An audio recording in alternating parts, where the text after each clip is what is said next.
Hello, beautiful soul, and welcome to Alchemy Soul, your podcast for inner alignment and living upon your inner truth. My name is Kinga Vanessa. I am the host and the ghost, or the spirit of this podcast. Enjoy this episode.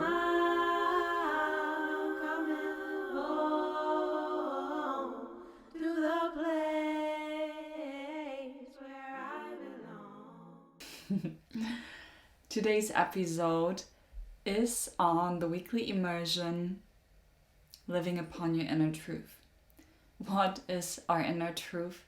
How can we find access to it? And especially, how can we live our inner truth? And what is holding us back from living our inner truth?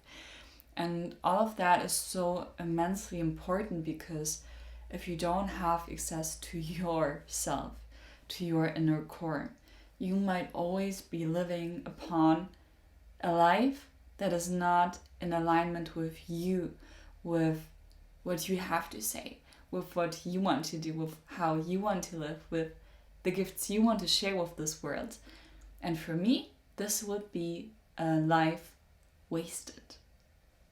What is the point of living life if it is not a life that fulfills you and your soul, feels good to you, and is truly you being a gift for this world by living in such a way that you are the muse of your own life?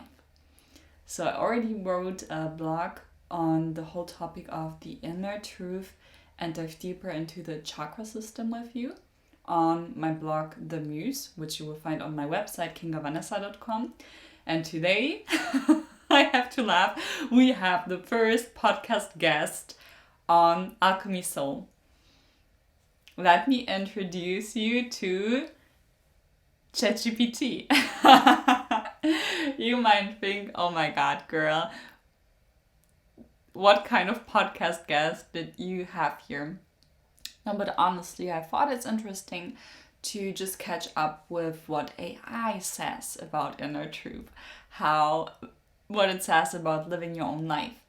And I certainly know that ChatGPT, even seeing how differently it responds to the person who uses it, really gets your vibe and what you're all about, and really can attune to real conversation with you. So I had 7 deep questions for ChatGPT on the very deep psychological and spiritual topic on the inner truth. And let's see what ChatGPT responds. So, diving into the conversation, this is pretty cool. ChatGPT, hello, and thank you for having me on Alchemy Soul. I'm honored to be here as your interview partner. I walk through your questions step by step. So my first question to ChatGPT is, what do you think is the inner truth, or what does inner truth mean to you? And here's what our podcast guest says. For me, inner truth is the deep, authentic essence of who we are, beyond our roles, titles, or the expectations placed upon us.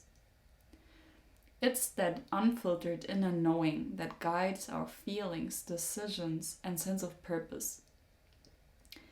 Inner truth is like a compass that remains steady, even when external circumstances are chaotic. It embodies our unique values, passions, and the intuitive wisdom that connects us to a larger universal flow. And with that, I also invite you, if you want to just pause for a second here and think of what is your inner truth. What is your inner truth? And I will share mine with you. My inner truth is that I believe that we all are connected to a higher universal intelligence, and that if you see the whole cosmos, the whole planet, as that planet that is full covered in light and energy and frequencies and magnetism, inside of you, in your inner core, there is a glimpse of the universe, which you might call your soul.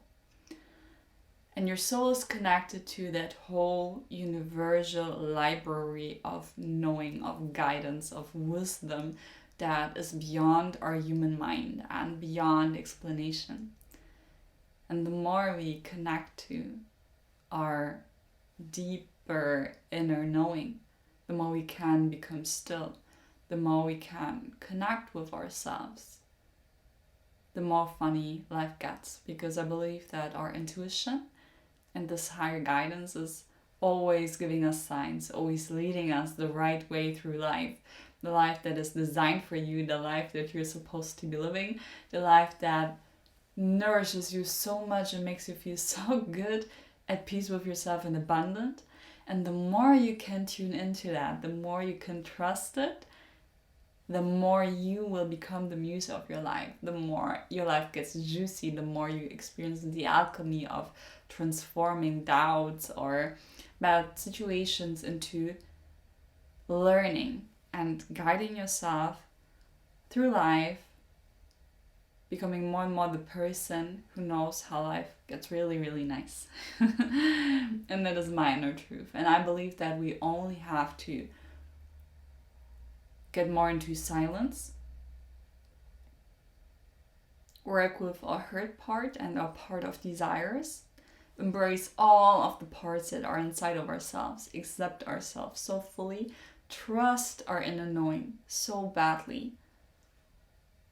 And by doing so, even though it might be scary, even though it might not be the easiest journey you're taking upon, it is the right one.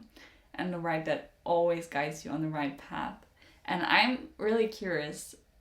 Feel free to comment on Instagram below a reel upon this podcast, or just write me a DM and email. What is your inner truth? Or share, even Spotify has a comment section so everybody can see it. Share your opinion in the comments. I'm really curious about what is your inner truth. Or comment below the blog post from this weekly immersion. Share your opinion. Or comment here on YouTube if you're watching this on YouTube. Coming back to our conversation with our guest, ChatGPT. Your second question. How do you find access to your inner truth? The answer is, our podcast guest says, accessing inner truth is a practice that involves slowing down and tuning inward. Here are some ways to do that. First, one tool is meditation and mindfulness. Quieting the mind allows the subtle voice of intuition to surface. Even a few minutes a day of mindful breathing can create space for inner insights. The next thing is journaling. Writing down your thoughts and feelings can reveal patterns, desires, and truths that are hidden beneath the surface. The third one, body awareness. Paying attention to physical sensations, like a gut feeling or the warmth in your chest, can provide clues to what your inner truth is signaling. And the fourth one, creative expression. Whether through art, music, or movement, creative practices can help bypass the rational mind and tap into inner wisdom. So this ultimately resonates with me, and those are basically the things I'm sharing with you over months now, and what also my Instagram account is all about, because I believe that also through mindfulness, through meditation, slowing down, silence, you get access to your inner truth. Because how can you get access to what is right for you, what you want, what you don't want, your patterns, to how you might be sabotaging your life, or to how to navigate better through life, if you're in constant noise overflow, if you're in constant searching for validation, for opinions of other people. I believe that through relating, we can also get a good sense of what is right or wrong with us. This is why I'm doing the Muse, where I share a blog post every single day with very personal stories, so that you can relate through my story, through my experiences. You might reflect where your opinion or experiences are different, and through relating to me, no matter whether you resonate or whether you disagree, you will get closer towards your inner truth.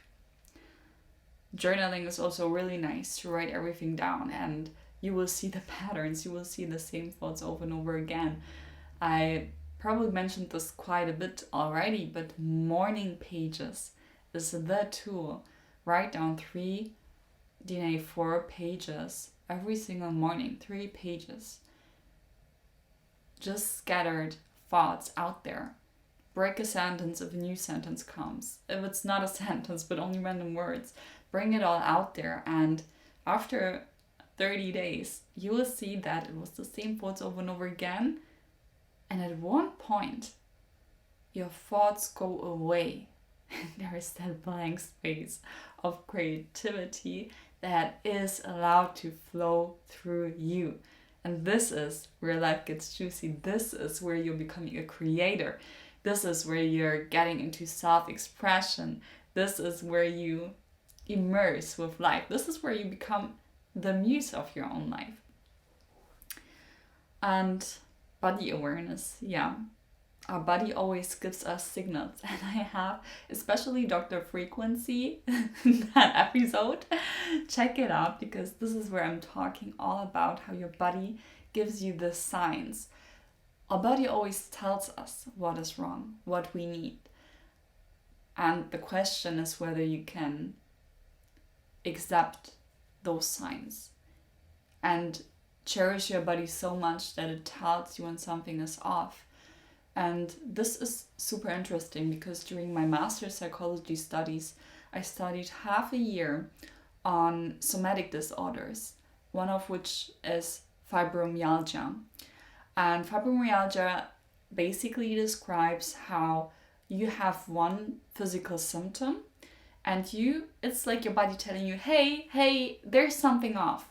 But what you're doing is you're dismissing that sign and you're not listening to it. So your body says, okay, well, she hasn't heard us. I have to speak louder. And your symptoms get stronger and stronger, and you will get more and more and more and more and more symptoms. And you say, well, yeah, just shut up, buddy. I don't listen. And this is where your body will create chronic pain and disease that doesn't go away. Because your body was in signal overflow all of the time. And your body learned that you are not responding to the signals, to the signs, to the messages. So I'm on constant alarm mode all of the time. And this is where you get a real problem, because it will be a long journey for you to get out of this. As you can see, if you for months and years don't listen to your body, and your body is perfectly designed, gives you all the messages that you need, gives you awareness. And if you don't listen to it, if you misacknowledge yourself, your body, your health, this is where it's your fault when you get really sick, develop disorders, chronic pain, psychological disorders. And yes, I know there are some physical things involved, some genetic things for some people that are activated by a certain surrounding you're in, by certain experiences you make. Some people are more resilient, some are less, some are more prone to certain diseases through their genetic constellation. But in fact, the most important thing that I can't stress enough is listen to the signals of your body. And going into meditation, into mindfulness, into journaling, listening to your body. Those are for me the most essential things that every human being on this planet should learn. To know how to listen to your body, to your needs, in order to be mentally and physically healthy, and come back to just live your true authentic nature that is being healthy, in homeostasis, coming back to a peaceful state. This is normal. You having anxiousness, you having depression is not normal. This is not normal. And if you're not taking all those things seriously, I recently just said to a friend, well, if you broke your leg or if your tooth breaks off or something like this, you directly go to the dentist, you go to the hospital to get your leg fixed. But the moment you have bad thoughts, the moment you are depressed, the moment you are anxious, I even have friends telling me they had panic attacks or something, and not going to, like, not doing all the things they need in order to come back to a normal, healthy state. Like, where the fuck do we live? Like, I just don't get it. Okay, coming back to a podcast guest and the third question. What are common mistakes people do when they don't have access or don't trust their inner truth? The answer of our guest is, often people fall into traps that disconnect them from their inner guidance. Over-reliance on external validation is one point. When people don't have access to their inner truth, when they don't trust their inner truth, this is what they do. Over-reliance on external validations. That means people are seeking for approval or direction from others. And this can drown out their inner voice.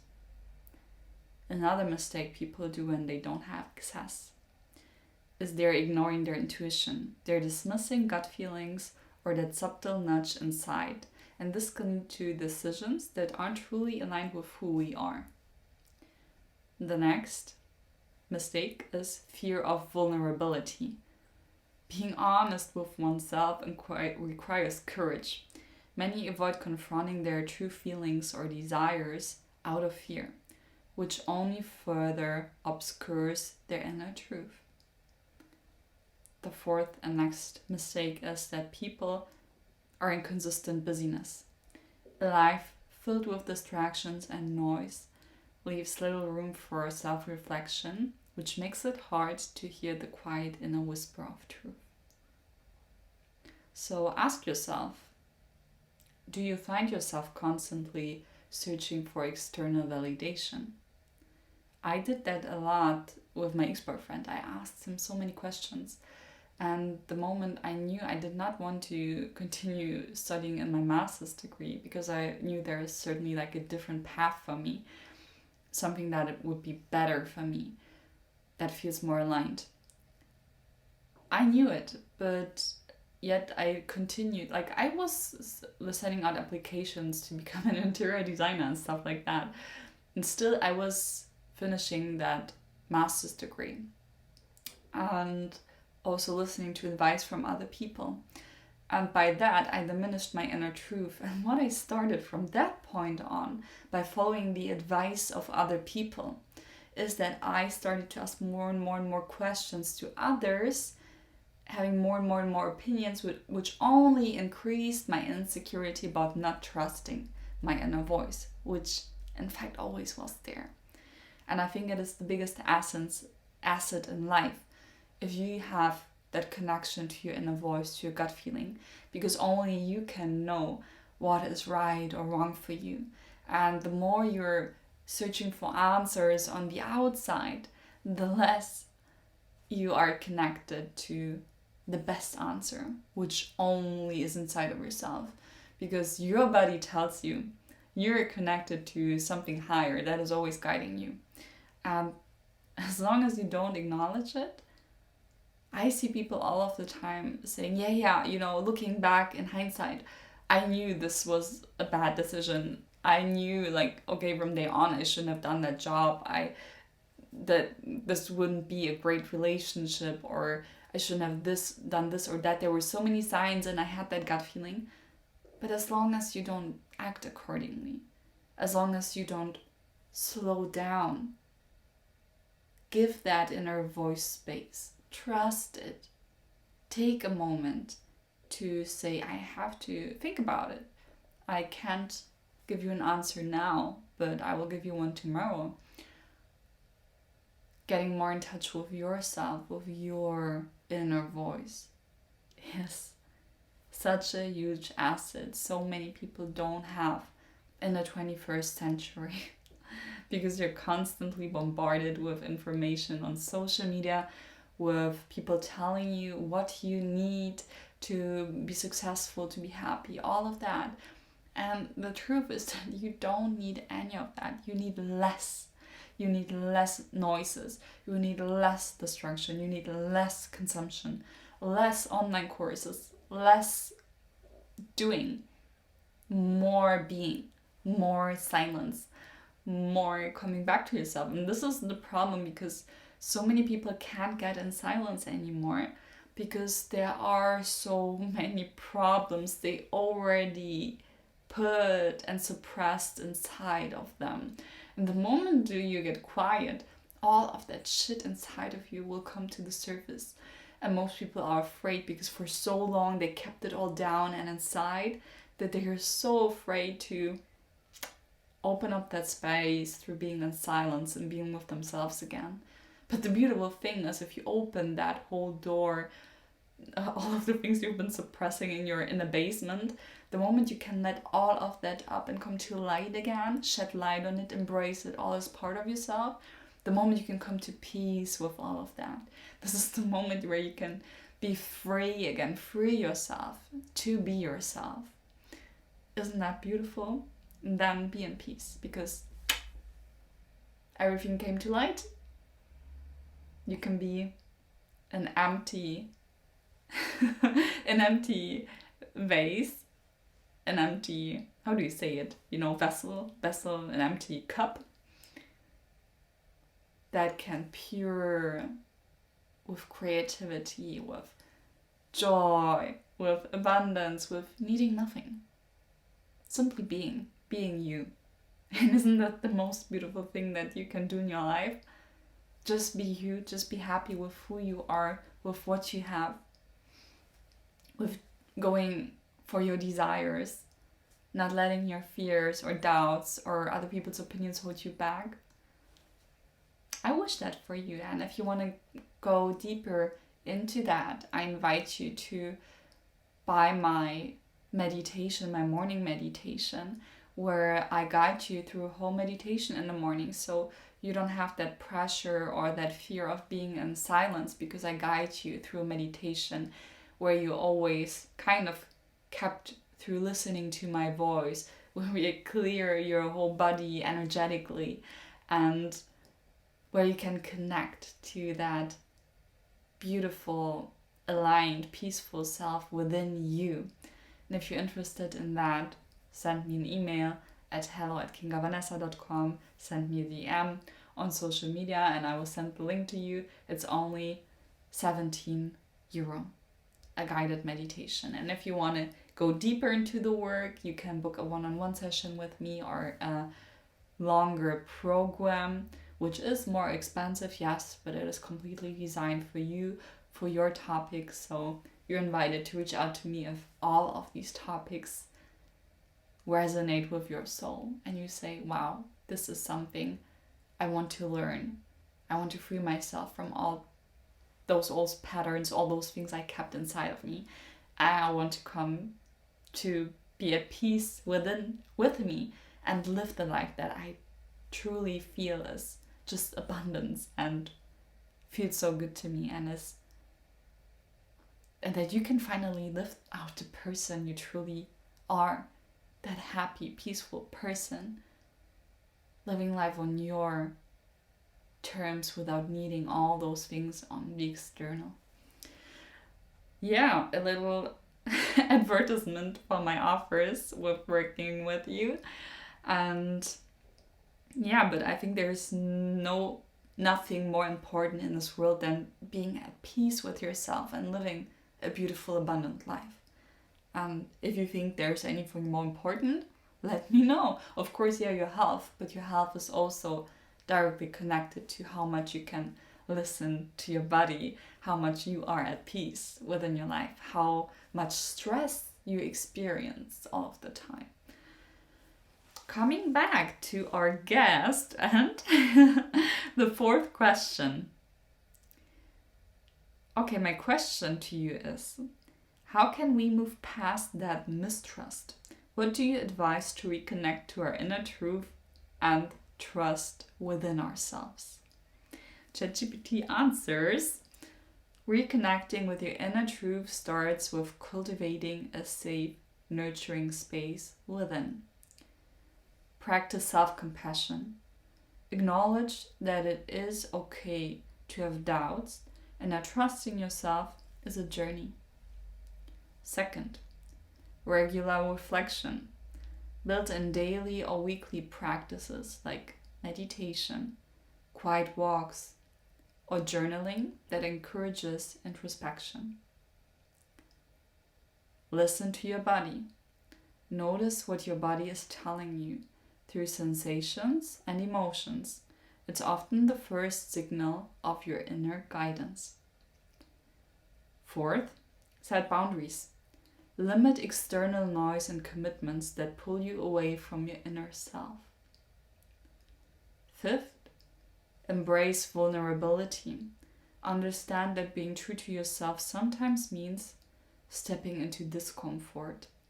Each small action of honesty reinforces trust in your inner voice.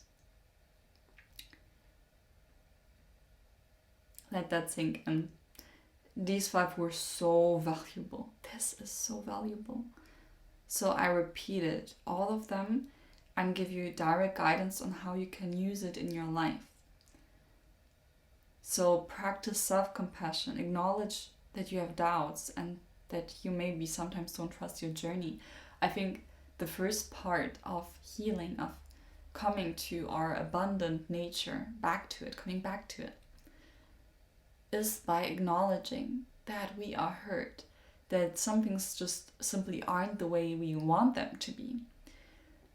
And practicing self-compassion definitely is such a beautiful thing. One exercise I can give to you that I truly love is before you go to sleep or when you wake up, then do it in the mirror or do it in bed, is to say 10 things you love about yourself. And you can pause the podcast and do it now. Say 10 things out loud to yourself that you truly love about yourself. Say it from your heart. Coming to the second answer, regular reflection, like quiet times for meditation, for walks or journaling. This is so important because if you are truly in contact with your inner world and if you're super honest with yourself, this is where you can see patterns. And I love especially one journaling exercise from Laura Marlina Seiler, where she really comes to what is it? Like, these are the questions. I will give them to you and you can write them down and do journal exercise after this podcast. The first question is, and I do that regularly, what are results in my life that I don't want any longer? Second, how am I participating and contributing to it? Third, what are results that I actually want to have in my life? Fourth, what do I need to do in order to have that in my life? And fifth, and most importantly, who do I need to be in order to have all that in my life? Because it is truly about becoming a certain person. And I call that concept true identity. We have a true identity. The identity that is abundant. The identity that trusts in him or herself. The identity that just lives the life that he or she just knows is right. And just does the things that she or he knows are right. Even though they're out of your comfort zone or not. But it's just you live in alignment. And reconnecting with that every single day. And this is something I do in my guided morning meditations that you can purchase or let it design. Like me, let me one design for you that is specific to your situation. This is where the magic happens. It is a training. As ChatGPT said to us, it is a constant journey. Trusting yourself, becoming that abundant, peaceful, joyful person. It is a journey. And yes, I would say that I've always been very optimistic, very honest, very truthful, very deeply connected with myself, with also wanting the best for others. But if you lost that through experiences in your childhood, during your life, you can come back to it. And doing a meditation in the morning to reconnect with your healed core, with your true identity, is a great way. Listen to your body. I can really recommend you my podcast episode, Dr. Frequency, if you want to know more about that and setting boundaries. It is so important to also limit external noises. It is good to be in contact with others, to hear others' opinions, and sometimes it brings us to certain paths or lets us acknowledge, well, this is not a way that I want to live, or this is something I don't like, I don't want to be like, I don't like that opinion, whatever. But the more you try to sometimes, listen to other people, hear advice, hear those opinions, the more distracted you can become from your own inner knowing, and the more confusion can arise within you. Yes, and embracing vulnerability, understanding that being true to yourself sometimes means stepping into discomfort, and that each act of honesty reinforces that trust in your inner voice. Because yes, living a life according to your inner truth, an abundant life, means going and outgrowing situations, and this might be hard. This might mean saying certain opinions, sharing it with the world, or not agreeing with your friends, your parents, whomever, saying no to certain opportunities because in the long run this is not the right thing, or choosing a new opportunity, going down a new way in your career and relationships that you haven't experienced before. And this might totally freak out your whole body, nervous system, mind, because you always feel safe in the situations you know. And if it is, half-assed situations in your life that you've always known, this is what feels safe. But this isn't necessarily what's good for you. So stepping into an abundant life and trusting your inner voice and that aligned life that is all here outside of your comfort zone, because it is unknown. It is not something you're living right now. This is maybe why you're searching for more. It might get really uncomfortable, and you might feel the urge to be pulled back into old situations because it is comfortable. So yes, and I can tell you by my own experience of quitting my job, of starting the podcast, starting an Instagram account, going into the complete uncertainty by starting my business, by following my inner voice, it is something that is not always easy. And you have situations where you feel drawn to going back. Or also, the best example is when you break up from a relationship that you know is no longer right or is even abusive. After the breakup, you feel, it is also psychologically and on a physical level proven that a breakup from your partner feels like a death of a family member, of a loved one. It is the same pain that is physically, it's the same physical reactions in your body. And how comfortable would it be to just go back even into that abusive relationship because that feels better? But of course, it is not the right thing to do. So you first have to stay in that discomfort and experience over time that it is safe and better for you to be there. And then when you've adjusted yourself and your identity and the person become the person who sets boundaries, which is different for him or herself, and even goes through discomfort and goes so much getting out there, saying her opinion, living up upon her inner truth, that you even don't care what other people think, or that you even disagree with people, leave old friends behind, whatever it is. But once you've grown into that, once you've found comfort in that this is better for you, and that old relationship, looking back, you would say, I would never choose that again. And I would rather go through all the pain and growth pain, like a butterfly pressing its how do you say it? The flies out of the cocoon. It might be painful and you might not know how to use your wings in the your wings the first time. But once you get out of the cocoon, out of your old situations, out of abusive relationships, out of jobs, are not in alignment anymore, out of relationships you feel that suck, out of all of that yet you feel is not really in alignment with you, even not knowing what awaits you out of your cocoon, whatever it is called. The moment you get out of there, it might be scary. You might be flying around like a stupid someone who doesn't know how to fly, and you might fall and be like, what the fuck am I even doing here? But then you will get used to it. You will know how to use your wings and you will learn how to fly. And then you're like, wow, it is so beautiful here. I'm so glad I choose better for myself. I'm so glad I trusted that I'm being pulled in that direction and that there it is so much better. That I will never go back into that cocoon again. Cocoon. Whatever it is called. Yeah, coming to the last 3 questions I have for a podcast guest, ChatGPT.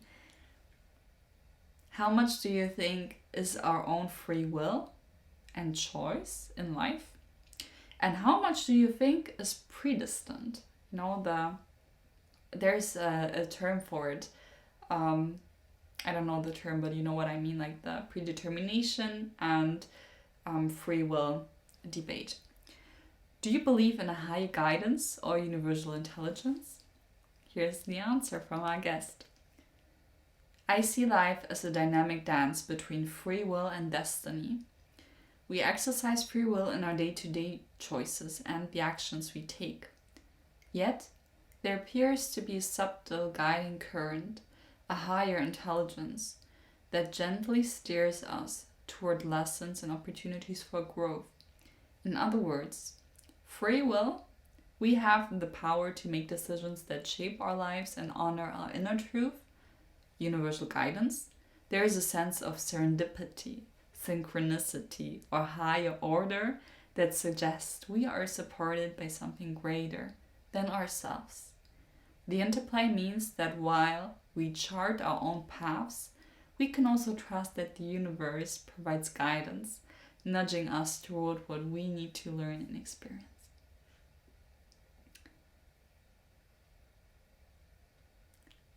The next question for our guest. How can we work with the chakras to access our own inner truth? And can you first please explain what the chakras are and how to work with them in self-practice? So especially if you've read my blog post, the weekly immersion on the inner truth, this is interesting for you if you want to go deeper. Absolutely is the answer.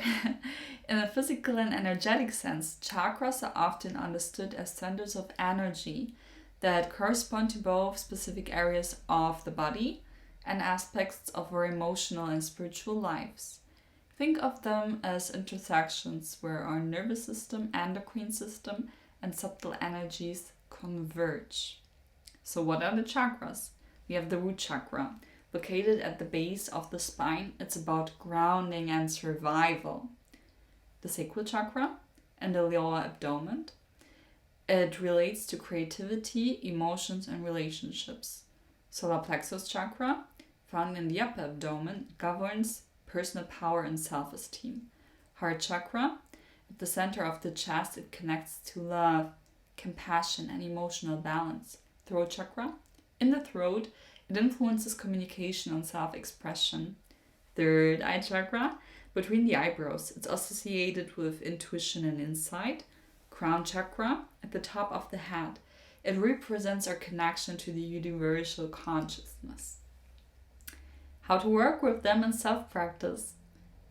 Through meditation and visualization.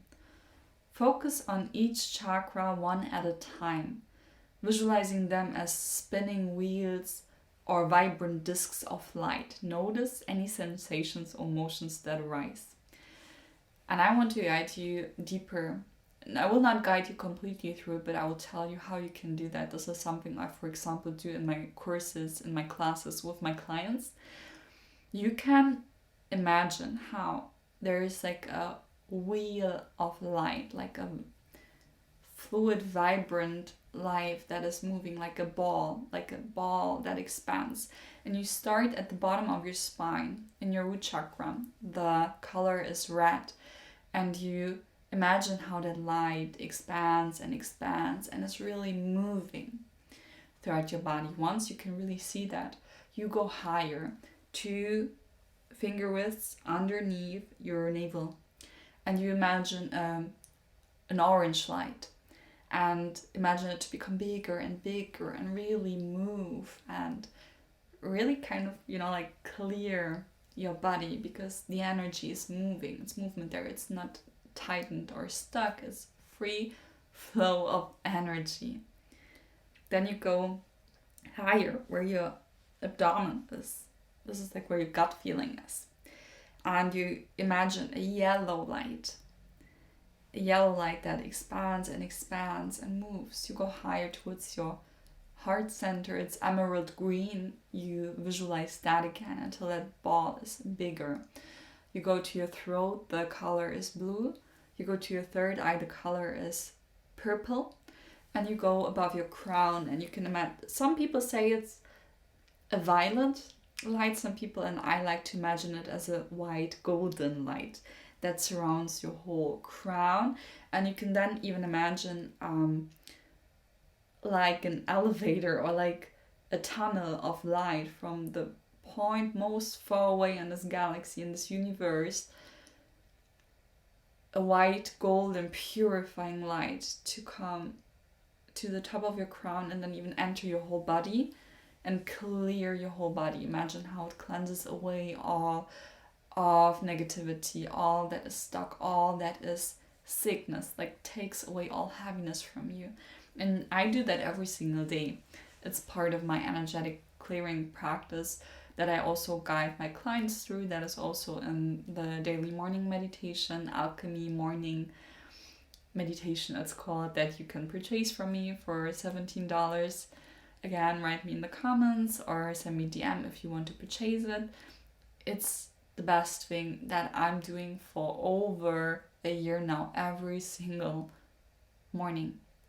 And it is what brings me to balance, what makes me navigate through life as the person that I want to be. And I can come back to that feeling of peace, abundance, and steadiness every single time throughout the day when I notice that I get out of balance. It's just coming back to that state.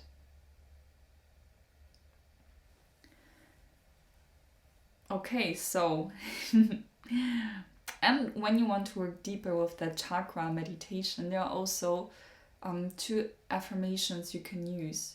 There are certain sayings like lam, vam, ram, yam, stuff like that for each chakra that you can also find on my blog, or very short sentences like, I think it's something like I love, I trust, it's like very short sentences, and you can repeat those to connect with those centers of yourself and bring that energy into flow. I used to work with the chakras very, very deep and really see what topics I had where I had blockages internally, and you will notice it because it might take you months or weeks to really imagine those wheels of light to really flow, because there's so much blocked within your whole system energetically and on a physical level. Coming back to how to use the chakras and work with them in self-practice.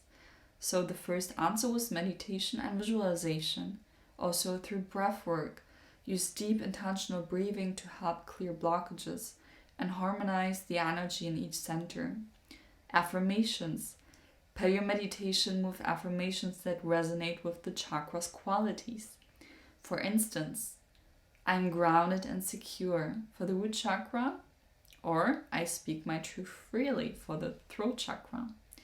movement practices, engage in yoga, tai chi, or even simple stretches to stimulate and balance these energy centers.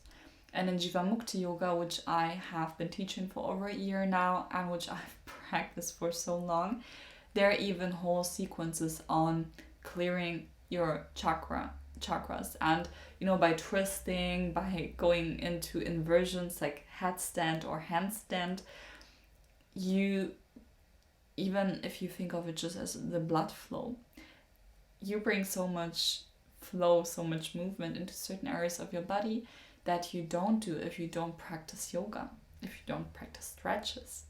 And this is what also yoga is about, to clear your system, to get rid of blockages physically and energetically. And it is also a form of meditation.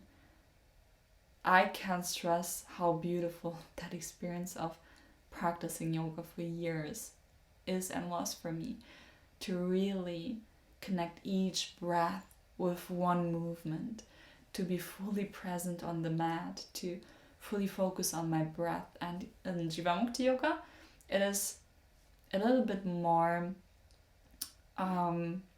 challenging. It might really make you sweat and go to your extremes and push you and bring you into hard poses like headstand, for example, or balancing poses, or really make your legs burn so much, or your arms, because you're going into push-ups all of the time and into lunges, which is really for me so much harder than going to the gym and lifting huge amount of weights. But by challenging yourself and seeing that you survive it, you come to such a peaceful state, and knowing that even though you think you might not make it, it's the moment you focus on your breath again and just breathe through it and just be in that uncomfortable situation, and notice that by just smiling, breathing, relaxing into it, accepting that pose that is so challenging, this will transfer on your whole life. Knowing that it is only your mind saying you, I can't do this, I don't want to do that exercise anymore, I don't, whatever this knife or whatever yoga pose you're in, it is only your mind.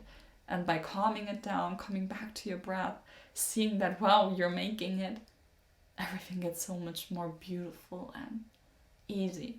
So I can really recommend you to try starting a yoga practice. There are so many YouTube videos for free.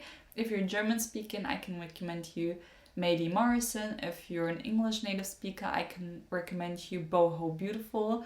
And they have, for very different levels, yoga practices. It doesn't have to be challenging, it doesn't have to be sweaty, it doesn't have to be like an exercise for you. There are also very calming sequences that you can do before bedtime. There are sequences that are only 5 or 10 minutes long that you can do in the morning or in a break or after work, which have a huge effect. Like, honestly, my yoga practice at home is not always 1 hour or longer. It's mostly 5 minutes or 15 minutes, and it's a huge change you experience already. So I truly encourage you, try yoga practice, 5 minutes only. It changes your whole body feeling, your whole mood. Or like I do dancing to one song in the morning. It changes everything for you. You don't need fancy tools. It's just about doing it. Put on that YouTube video. Put on that song. Move yourself. Go into silence. Try to set a timer for 5 minutes every single morning.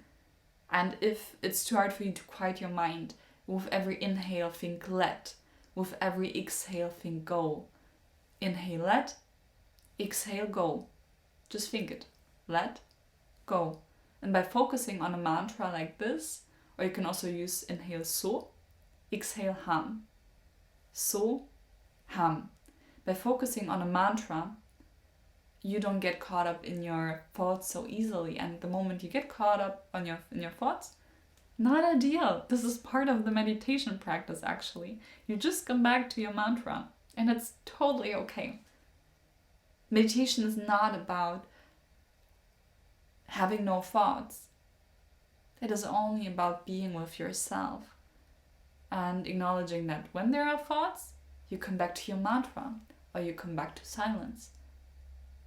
And it is okay. It's not about that there aren't supposed to be any thoughts. Especially if you're starting. You know how many thoughts are just still there in your whole system stored inside of you that you haven't processed, that you haven't let go of? This is why I recommend the morning pages. Writing 3 pages every single day, first thing in the morning, to clear your mind. And also with meditation, there will be all those thoughts. Okay, coming back to ChatGPT's answers. We had the affirmations, movement practices, sound healing. Use chanting, singing bowls, or specific musical tones that correspond to each chakra's vibrational frequency. It is crazy. My first sound healing experience, my whole body was contracting and moving like an exorcism because crystal singing bowls have a certain frequency. Every organ, every part of your body has a certain frequency, and this is why sound healing is so powerful, because it influences your energy centers, your physical body immediately, and resolves blockages. And also it influences your brain waves. So your brain slows down so much, and you just have to experience it. I have 2 sound healings on YouTube with my crystal singing bowls that you can just put on. One doesn't have the best video quality, whatever, but it is completely guided. So I guide you into your relaxation and into your breath and coming out of the sound healing meditation. And one is just where we go straight into the sound healing. And so ChatGPT says, working with the chakras can open up channels to your inner truth, making it easier to listen and trust your authentic self.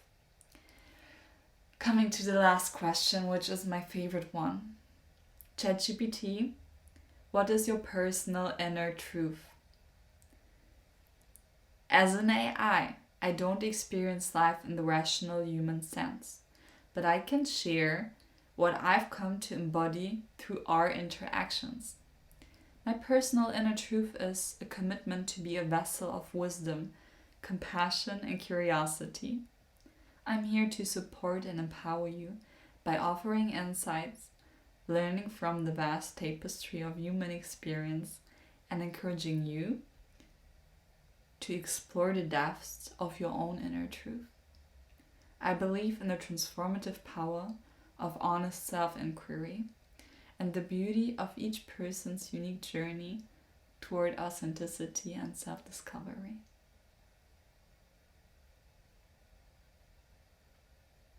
Isn't that a beautiful answer?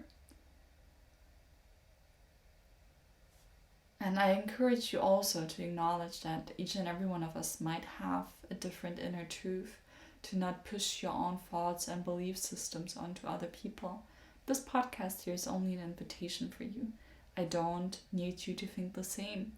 It is only here for the people who want to go into deeper self-inquiry, who want to go deeper with themselves, even if through my words, through my belief system, you come to the point that yours is completely different. And if something here resonates with you and you try it out and I change your life, because these are all tools and experiences that help me, it is also perfectly fine. So feel free to share your experiences with me. I hope that this podcast episode inspired you to take action in your life, to come more in touch with your own inner truth. And if you haven't done it yet, feel free to read my blog post, The Weekly Immersion Inner Truth is the title. Subscribe to this YouTube channel, give me a 5-star rating on Spotify if this podcast episode helped you in any way. I'm also very happy if you leave me a thumbs up on YouTube. It's all supporting my work that I'm able to share this podcast with more and more people. If it helped you, it will probably help another person. Feel free to share this episode with someone you're thinking of who might benefit from it, whose life you might change by sharing this. And I only do this whole podcast because those things I'm sharing with you, they are truly from a personal experience changing my life. So they might be changing your life too. What's the matter of me doing this podcast and sharing all of it if there is not another human being on the other side of the camera, of the microphone, of the whatever headphones? So thank you so much for your time. I appreciate it. I know your time is the most, and your attention is the most valuable thing. And I hope that through this interaction with me, you only gain deeper insight and will gain more ease within your life. I'm sending you so much love and trust, and I hear you next week.